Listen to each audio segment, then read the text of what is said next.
लोकतंत्र में दलों के बीच होने वाले चुनाव के बाद सत्ता में बैठने वाले सत्ताधारी सभी के होते हैं। यही नहीं बल्कि अक्सर सत्ता में बैठे लोग दलगत भावना से ऊपर उठकर भी काम करने का दावा करते हैं, लेकिन ऐसा कम ही दिखाई देता है। बालाघाट नगरपालिका में विपक्षी कांग्रेसी पार्षदों का कहना है कि चुनाव जीतने के बाद भी जब नगरपालिका के सभी पार्षद सत्ताधारियों के लिए एक हैं, तो फिर क्यों केवल कांग्रेस पार्षदों के वार्डों में कर्मचारियों को बदलने या हटाने का प्रयोग किया जा रहा है। कांग्रेसी पार्षद नगरपालिका अध्यक्ष पर दलगत राजनीति का सीधा आरोप लगा रहे हैं। मामला वार्ड क्रमांक 27 में बिना सीएमओ और पार्षद की जानकारी के वार्ड सुपरवाइजर को बंद करने का है, जिसको लेकर कांग्रेस पार्षदों ने सीएमओ निशांत श्रीवास्तव से मुलाकात की और बिना पार्षदों को विश्वास में लिए वार्ड के नगरपालिका कर्मियों को हटाने या बदलने पर नाराजगी जाहिर की। पूर्व पार्षद और वर्तमान वार्ड क्रमांक 7 पार्षद प्रतिनिधि छविराम नागेश्वर ने कहा कि वार्ड क्रमांक 27 में सुपरवाइजर को बंद कर दिया गया है, जिसकी कोई जानकारी पार्षद को नहीं दी गई। जब हमने सीएमओ से चर्चा की तो उन्होंने बताया कि इसकी कोई जानकारी मुझे नहीं है। फिर पता चला कि अध्यक्ष महोदय के द्वारा बंद करवा दिया गया है। ठीक है, ये उनका अधिकार है, लेकिन पार्षद को इसकी जानकारी देना था या उसे विश्वास में लेकर सुपरवाइजर को हटाना था। यदि अध्यक्ष के अधिकार हैं तो पार्षद का भी अधिकार है। चूंकि वार्ड में काम पार्षद सुपरवाइजर को निर्देश देकर करवाता है और आज जब सुपरवाइजर नहीं आया तो पार्षद को परेशानी उठानी पड़ी। उन्होंने कहा कि छोटे वार्डों में 2 वार्डों में 1 सुपरवाइजर दिया जा रहा है। से मुलाकात की है, चूँकि वार्ड नंबर 7 के जो पार्षद थे 27 का क्या उनके वार्ड में जो सुपरवाइजर थे उनको बंद कर दिया गया है और दूसरा सुपरवाइजर भी उनके वार्ड में आया नहीं है। और बंद करने का क्या कारण है? वैसी वार्ड नंबर 13 में भी सुपरवाइजर प्रभावित हुआ है।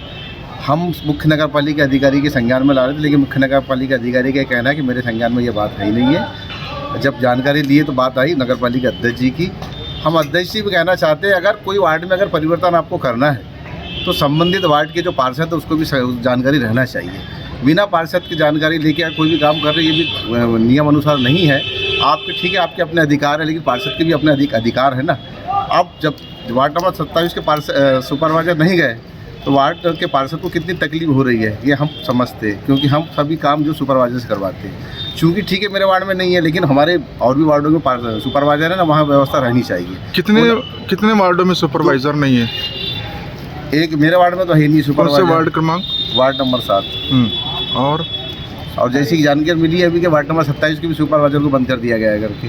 वार्ड नंबर 7 में क्या दिक्कत है? सुपरवाइजर का आता ही नहीं कि है ही नहीं वहाँ? नहीं, वहाँ पे एक व्यवस्था बनाए थे नगर पालिका ने कि जो छोटे वार्ड है वहाँ पे वार्ड नंबर 8 और 7 के एक सुपरवाइजर करेंगे करके। तो चले हम लोग ठीक है, वो भी व्यवस्था में हम शामिल हैं, लेकिन हमको विश्वास में लेके कि वैसी विश्वास में लेके वार्ड नंबर 27 के पार्षद को करना था, जो नहीं किए। इसलिए हम मुख्य नगर पालिका अधिकारी से मिलने आए थे। चूँकि नगर पालिका अध्यक्ष है नहीं अभी वर्तमान में कैंपस में, और वो जैसे आते हैं उनसे भी हम चर्चा करेंगे सुझाव।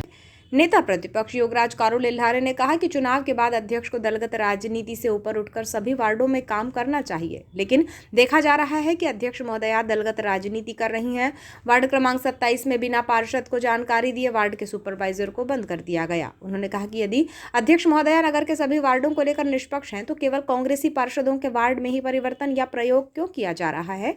इससे पहले ही कांग्रेस पार्षदों में वार्ड में कचरा गाड़ी बंद करने और सुपरवाइजर को लेबर बनाने का काम किया गया। ये परिवर्तन और प्रयोग भाजपा पार्षदों के वार्ड में क्यों नहीं किए जा रहे हैं? सबसे चिंतनीय यह है कि प्रशासनिक फेरबदल है तो फिर सीएमओ महोदय को इसकी जानकारी क्यों नहीं है, जिसकी हमने सीएमओ से मिलकर शिकायत की है और उन्हें अंतिम रूप से बता दिया है कि ऐसी घटना की यदि पुनरावृत्ति होती है तो कोई भी कांग्रेसी पार्षद न तो कचरा वाहन, न लेबर और न ही सुपरवाइजर लेगा। उन्होंने कहा कि इस मामले को आगामी परिषद की बैठक में रखा जाएगा। यह कि बालाघाट नगर में चुनाव के बाद में ये तो लोकतंत्र की परंपरा है कि दल खत्म हो जाते हैं। 33 वार्ड का यह बालाघाट शहर है और यहाँ पर अध्यक्ष जी के द्वारा कोई भी परिवर्तन और कोई भी एक्सपेरिमेंट किया जाता है तो सिर्फ कांग्रेसी वार्डों में किया जाता है। इसके पहले भी जो गाड़ी और सुपरवाइजर ये सब बंद किया गया था वो सिर्फ कांग्रेसी वार्डों में किया गया था।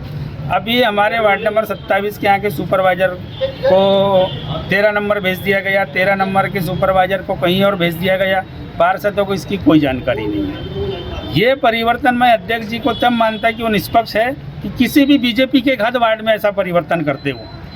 कोई गाड़ी बंद करना है 2 वार्ड की, एक तो 7 और 8 और 9 पूरे इनको जितने उदाहरण पेश करना है ये कांग्रेसी वार्ड में करेंगे।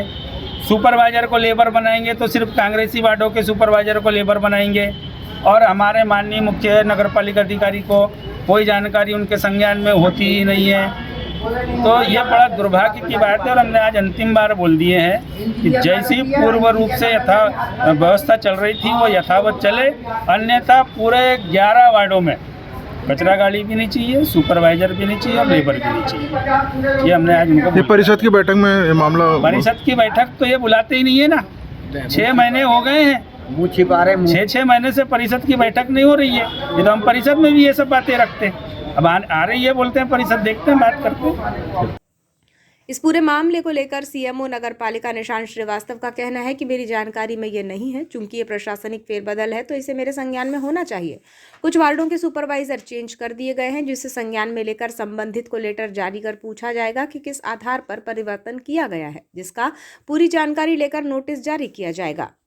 कुछ वार्डों के पार्षद सुपरवाइजर चेंज कर दिए गए हैं, मैंने संज्ञान में लिया है और मैं संबंधित को लेटर जारी कर रहा हूँ किस टाइप से चेंज किए गए हैं जी। क्या व्यवस्था हुई है। क्या सीएमओ से पूछने की कोई अनुमति नहीं होती कि सुपरवाइजर को अगर चेंज करना हो तो? क्योंकि प्रशासनिक प्रक्रिया है। प्रशासनिक प्रक्रिया है, लेकिन कई बार ये होता है कि अध्यक्ष कोई तत्काल रूप से बोल देते हैं जिसको यहाँ पे भेजो, किसी के तहत किया गया हो, मैं इसका डिटेल ले लेके और इसमें नोटिस जारी करता हूँ।